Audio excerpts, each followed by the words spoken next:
My name is Rubul Mout, and I'm a grad student at Professor Vincent Rotlow's lab, and so I work in University of Massachusetts Amherst in the Department of Chemistry.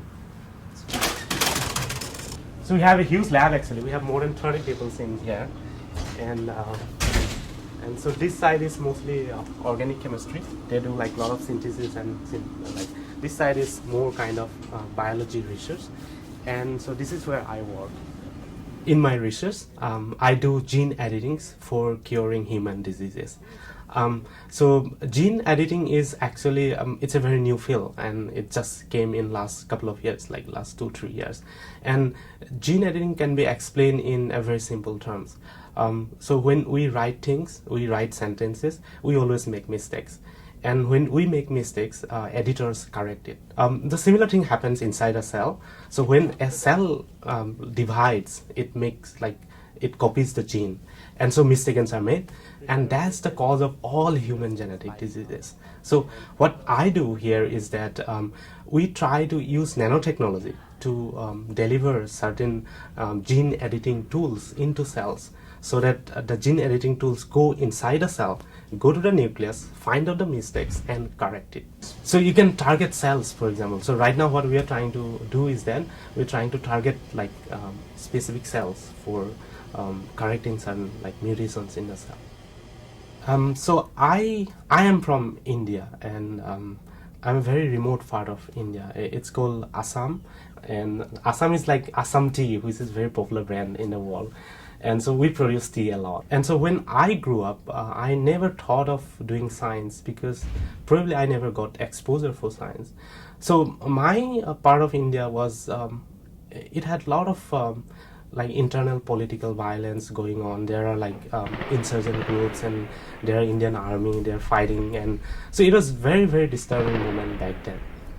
And so what I wanted to do, probably I thought I would become a writer and tell the stories like to people. And so I focused on writing, and then I also studied science because it can give me a job very easily back in India. I completed my master's, so I came to a national institute. It's a kind of national institute in India.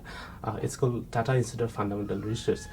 And so there, again, I focus on writing a lot. So I very luckily this year published my first book of fiction. And also in TIFR, I made a very energetic young group of people who were extremely motivated for science, and they could tell you tremendous stories, great stories about science. And so I thought science and literature has a very common theme, and it's all about imagination. So in literature, you imagine a story, and then you use your creative ways to write it down, and that's what literature is.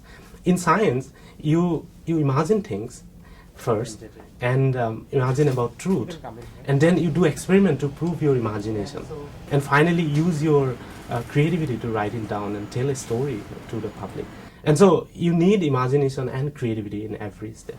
And so that's how I got into science. And then I thought I would do a PhD in science, and so I came to UMass to do science. Yeah. The gene editing tool that we use is called CRISPR-Cas9 based genome editing tools, which was discovered in 2012 first, and which is like very new and emerging in the field of biomedicine. And so what CRISPR is that CRISPR is composed of two elements, one protein, which is like a scissor, and another component is a small RNA molecule called guide RNA. So when guide RNA and the protein, which is like scissor, binds together, and if you take this 11 and put into cells, so you can program the whole CRISPR system so that the CRISPR can actually find your mistakes wherever it is in the genome. And so the CRISPR goes into the cell, finds the mistakes in the genome, and then leave a small mark over there. And so once that mark is made in the mistakes, so then cell machinery knows where that mark is, and then immediately try to repair the genes. So that's how it works. So, but it's a technology would work for any kind of genetic disease, and believe me, there are 7,000 human genetic diseases, and it's a really promising technology coming out in the market. Yeah. I think writing was always it's part of me, and I always wanted to be a writer. But now I think I'm like more focus on science as well, because science is so exciting. You have so many stories to tell to people, and stories everywhere, and it requires imagination, and you need to prove it. Without proving experimentally, no science exists. So you might imagine things, but then they may not be true. I think I found that great scientists were always great storyteller. Talk about Stephen Hawking, talk about Richard Feynman. Everybody, they told a story and everybody believed it. And it was true, actually. There are like true stories in science. And so I thought, telling stories is always part of your life. It doesn't matter you are a scientist or a nurse. And you always need to tell stories to people, convince people. So I thought science requires telling stories, and also there are incredible numbers of stories in science, and so that's why I'm here, to tell a story about science.